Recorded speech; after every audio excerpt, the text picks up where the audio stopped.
He found me in pieces, said I was his world, promised to heal every scar. But just when I started to breathe again, he crushed me all over. But then, I turned every beat of his heart into a reminder of what he destroyed. I was a ghost of the girl I used to be. The kind of broken that doesn't show up in x-rays or leave bruises on skin, but lives deep in the soul, where even light fears to go. That year had already taken everything from me, my mother, my sense of safety, and my ability to believe that love didn't always come with destruction. I had stopped looking in mirrors. I couldn't stand the hollow version of myself that stared back. Friends faded. Family didn't know how to handle the silence I'd built around me like a fortress. I was just existing, not living, not feeling, just breathing in pain and exhaling numbness. And then he found me. His name? You'll hear it soon enough. But back then, to me, he was everything. He showed up like a sunrise after a century of night, warm, gentle, and blinding enough to make me forget the darkness. He didn't just notice me. He saw me. Every crack, every shattered part. And instead of walking away like the rest, he came closer. I don't care how broken you are, he whispered once, his fingers brushing my tear-stained cheek. You're still beautiful. You're still mine. No one had ever called me theirs without hurting me. But with him, it felt different. He was patient when I couldn't speak about the past. He didn't press when nightmares clawed at my sleep. He'd just hold me, letting me bury my shaking soul into his chest like it was the safest place on earth. And maybe it was. He told me I was his world, that he'd protect me from everything, even my own mind. And I believed him. God help me, I believed him. He made me laugh again. He made me dream. I started to write poetry, paint, sing in the shower, things I hadn't done in years. With every passing day, I stitched pieces of myself back together. And with every thread, I told myself, maybe this time love won't leave me bleeding. But I didn't see it then. The way someone who saves you can also be the one sharpening the blade behind your back. Because monsters don't always snarl and scream. Sometimes, they whisper lullabies and wear the scent of safety. And mine? He wore kindness like a mask. The day he shattered me again, I didn't even see it coming. Not at first. It started small, subtle control disguised as concern. Maybe you shouldn't talk to him. He's just trying to get close to you. You sure you want to wear that? I mean, you're healing. You don't want the wrong attention. Don't go to therapy today. Let's just be together instead. I know you better than any doctor. And I gave in. Because I thought love meant sacrifice. Because he made me think his world would fall apart without me. But I didn't realize the more I gave, the more of myself I lost. Until one day, I woke up and didn't recognize the woman in the mirror again, not because she was broken, but because she was invisible. Forgotten. Erased. And he smiled. He smiled like he'd won. But what he didn't know, what he couldn't imagine, was what a girl like me becomes when you rip out the heart she fought so hard to heal. Because the second time I broke, I didn't shatter. I sharpened. I wish I could tell you the betrayal happened in one big, obvious explosion, something loud and undeniable. But it didn't. It happened in quiet moments. Little shifts. Gentle poisons. That's how people like him work. They don't destroy you with a knife. They hand it to you, wrapped in love, and convince you to do it yourself. It took me a while to notice. He still said all the right things. Still touched me the same way. Still looked at me like I was his everything. But underneath that affection was a rot I couldn't name at first. Until the night I found his messages. Dozens of them. Flirty. Intimate. Secretive. Sent to women he swore were just friends. But it wasn't just the words that hurt. It was the timing. Some were sent while I sat right beside him, believing I was his whole world. That night, I didn't confront him. I didn't scream. I just stared at the screen as something inside me finally cracked open, not the wounded girl I had been, but something else. Something colder. He came home that night with flowers, called me his angel, told me how lucky he was. And I smiled, not because I forgave him, but because I finally saw him for what he was: a manipulator, a collector of broken things he could play with, pretend to fix, then destroy again. I started watching him more closely after that, listening when he didn't know I was in the room, reading between his words. And the truth unfolded like a slow, suffocating burn. He had never wanted to heal me. He wanted to own me. He liked me broken, vulnerable, dependent. That's why he found me when I was weak. That's why he said all the perfect things. Because someone who's whole wouldn't need him. And that terrified him more than losing me. The love he gave wasn't real. It was a leash, a transaction. The more I depended on him, the stronger he felt. And when I started healing, when I finally stood taller, laughed louder, breathed deeper, that's when he began pulling away, making me doubt myself, making me question my worth all over again. And it almost worked. Almost. But this time, the girl he tried to break was watching. Quiet, calculating, waiting. And I made a decision. If he loved broken things so much, then I'd give him a masterpiece. But not of pain, of consequences. Because some people don't understand what they've destroyed until you make them live inside the ruins they created. So I stayed. I played my part. Let him think he still had control. That I was still the scared, grateful girl who owed him her life. But inside, I was building something. A reckoning. And soon, he'd learn that not every heart he breaks stays shattered. Some of us put ourselves back together sharper, meaner, deadlier. I used to cry over him. Now, I study him. Every word, every habit, every moment where his mask slipped, I memorize it all like scripture.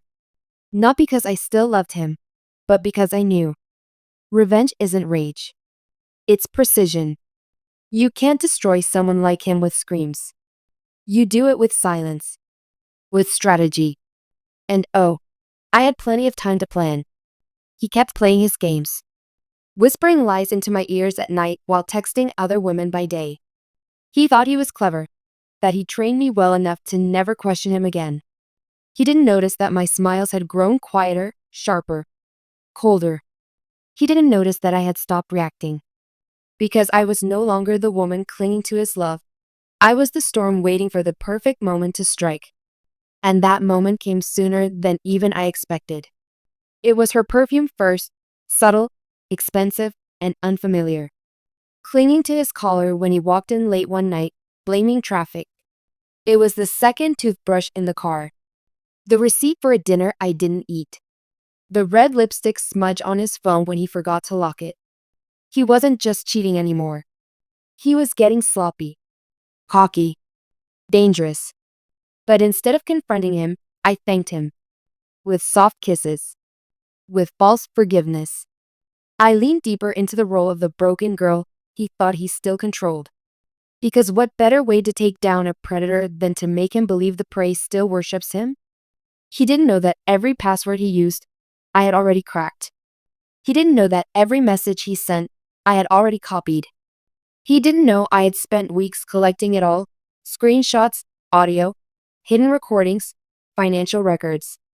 He didn't know I had started talking to the women he played on the side. And they weren't angry at me. They were furious at him. Turns out, I wasn't the only one he'd broken. I was just the only one who stayed long enough to rebuild differently. And so, the foundation was set. I wasn't going to leave him. No.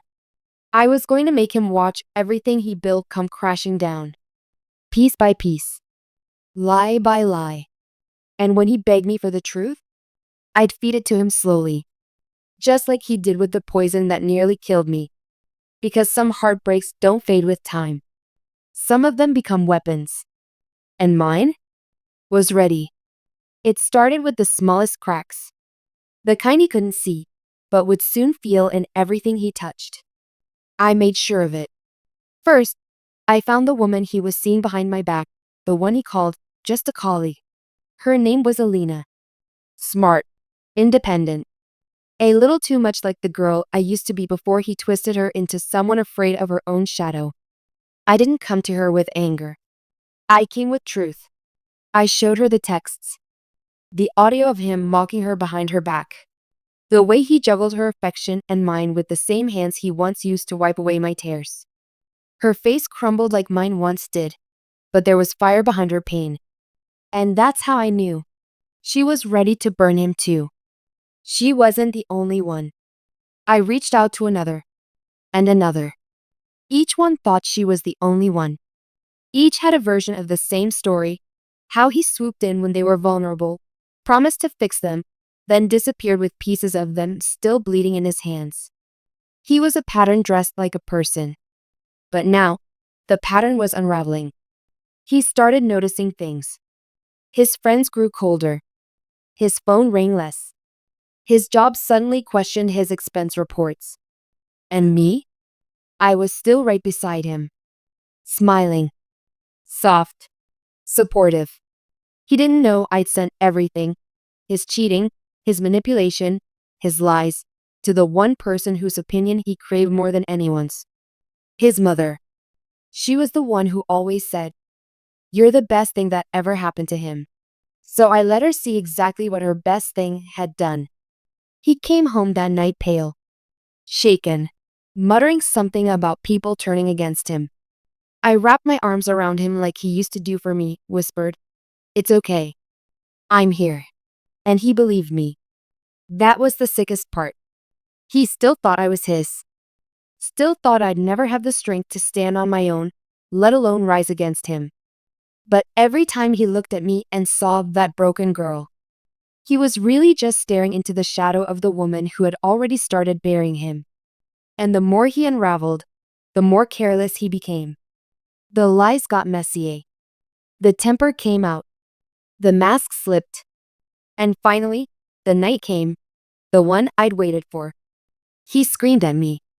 For the first time in months, he lost control. Threw his phone across the room. Accused me of turning people against him. And that's when I finally let my mask slip too. I looked him dead in the eyes. And smiled. "I didn't turn them against you," I said, voice like glass. "You did that all by yourself." He froze. Because in that moment, he finally understood. I wasn't the girl begging for his love anymore. I was the reckoning he never saw coming.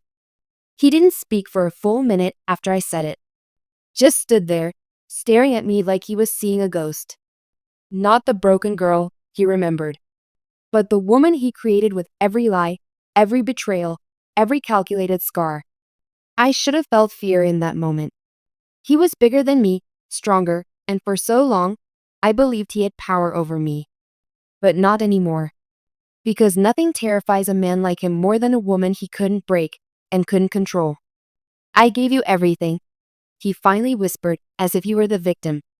"You were nothing when I found you." That's when the last piece of my sympathy turned to ash. "No," I said calmly. "I was in pieces when you found me. But you didn't help me heal. You just liked the way I looked when I was small enough to fit in your hands." He started pacing, muttering excuses, lies, gaslighting attempts he'd rehearsed 100 times before. But none of it worked. Not anymore. Because he didn't realize I'd recorded everything. His outbursts, his cheating, even the night he admitted manipulating me because he liked the way I depended on him. And I'd sent it all. To his boss. To his family. To the women he'd used. To every person who still believed he was the golden boy with a kind heart. Within hours, the fallout began. His phone wouldn't stop buzzing. Calls he ignored. Messages he couldn't spin. And me? I made myself coffee. Sat on the couch. And watched him unravel. Piece by piece. The job he was so proud of? Gone. Turns out, HR takes expense fraud and personal misconduct pretty seriously when they come with proof. His family? Stunned. His mother called me, voice shaking, apologizing over and over for ever doubting me. For defending him. For not seeing it. His other women? They found each other, formed a group chat, shared stories, built a timeline so disturbing it made me sick to realize how far his manipulation went. But it wasn't my sickness to carry anymore. He tried to fix it, to repair the image. He cried, pleaded. I didn't mean to hurt you. You were the only one I really loved. I didn't even blink. Because I realized the most dangerous thing about him wasn't what he did. It was how easily he did it. How effortlessly he smiled while stealing pieces of people who loved him. And now that he had nothing left, he turned back to me. But I was no longer a shelter. I was the storm. He tried to crawl back into my life. But I was no longer a home, only the fire that burned it down. He knocked on my door 3 days later. Disheveled, eyes red, voice trembling. He said he couldn't sleep, that everything was falling apart, that I was the only person who had ever truly known him. Funny how they always remember your worth after they've thrown it away. He stood there, begging, saying he missed me, that he could change, that he already had, that he was nothing without me. I didn't say a word, just looked him in the eyes and let him feel the weight of everything he'd done. He ruined lives. He stole trust. He left people crawling through the dark, thinking they were the problem, just like he did to me. And now? He wanted comfort, redemption, forgiveness. But forgiveness isn't owed. It's earned. And he had bankrupted every bit of grace that ever lived inside me. I stepped forward slowly, and for a second, I saw hope flash in his eyes. That's when I leaned in and whispered, I forgive myself for ever thinking you were love. Then I closed the door, not on just him, but on the version of me that ever needed him. He texted, called, showed up again. I didn't flinch, because revenge wasn't just in the chaos I caused, it was in the peace I protected. You see, he had built his whole identity on being needed, on being the savior, the fixer, the center of someone else's universe. And now, he was irrelevant, unseen. He moved through the world like a ghost. Every bridge burned, every mask shattered. But I wasn't done yet. There was one more thing I needed to do. Not for revenge, but for closure. I mailed him a small box. Inside, a broken mirror, a letter. The mirror? To show him the only person responsible for his ruin. The letter? It said, you taught me how to shatter. Now live with what I became after I put myself back together. No signature. No return address. Just silence. Because sometimes, silence is louder than any scream. And in that silence, he finally understood. He didn't lose me. He created what came after me. He thought the silence meant he'd won. But it was just the calm before I let the final blow fall. He disappeared for a while after the box. No calls. No texts. No surprise visits. For a moment, I thought it was over. But men like him, ones who thrive on control, don't just walk away. They wait. They watch. They hope you'll grow soft with time, that the silence they once feared will turn into an invitation. They convince themselves that they still live inside your mind, even after you've burned down the room they used to haunt. And just like clockwork, he came back. Not with rage this time, but with sadness. A message popped up one night, months later. I miss us. I know I don't deserve it. But can I just talk to you? One last time? Old me might have answered. Might have offered closure. Might have wanted to hear why. But the new me? I didn't want answers. I was the answer. Still, I had one final move. One piece of the game he didn't know I'd been holding. A video. One he'd forgotten existed. A private recording. Not of something scandalous, but of himself. Drunk. Laughing. Bragging to his friend about how easy it was to manipulate me. You just find the broken ones. Tell them what they want to hear. They'll give you everything. Hell, They'll thank you for it. His voice. His face. His words. I sent it to every woman he was now pretending to be a changed man for. He had started dating again, trying to rebrand himself as the victim of a toxic ex who ruined his life. But when that video dropped, his carefully reconstructed mask cracked right down the middle. The women didn't just ghost him. They exposed him. Publicly. His social media filled with comments, reposts, receipts. Stories from women all over the city who had fallen into the same trap. He wasn't a misunderstood man anymore. He was a pattern. A red flag with a mouth. He tried to play the victim. Again. But the world had changed. People were listening now. The sympathy dried up. The attention faded. He became what he feared most. Invisible. And me? I didn't post a single thing. Didn't speak a word about it. Because the most brutal revenge is letting someone destroy themselves. With the truth they spent their whole life hiding. He thought it was over. But I was just getting started with the ending he deserved. They say time heals all wounds. But that's a lie. Time doesn't heal anything if you're still bleeding from the same place. I healed myself.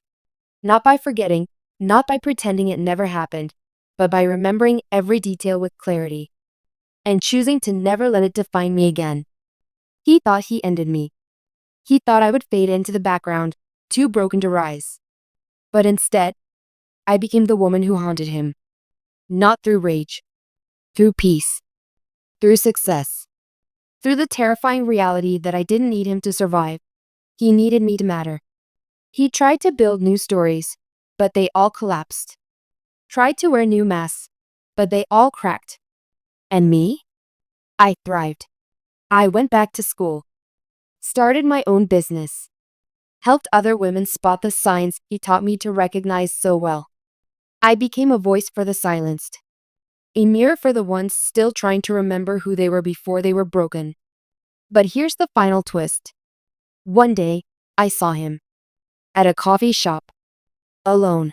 Unshaven. A shell of the man who once thought he could shatter me. He looked up. Our eyes met. He opened his mouth to speak. But I just smiled. And walked away. Not because I was bitter. Not because I was scared. But because the most powerful revenge is not needing one anymore. He'll live with the weight of what he lost. He'll live with the truth that I became everything he tried to destroy and more. And that is the punishment he can never escape. Because he saw me broken and called me his world. Promised to fix me piece by piece. But when I finally trusted him, he erased every bit of who I was. But then, I turned every moment of his joy into the pain he could never escape.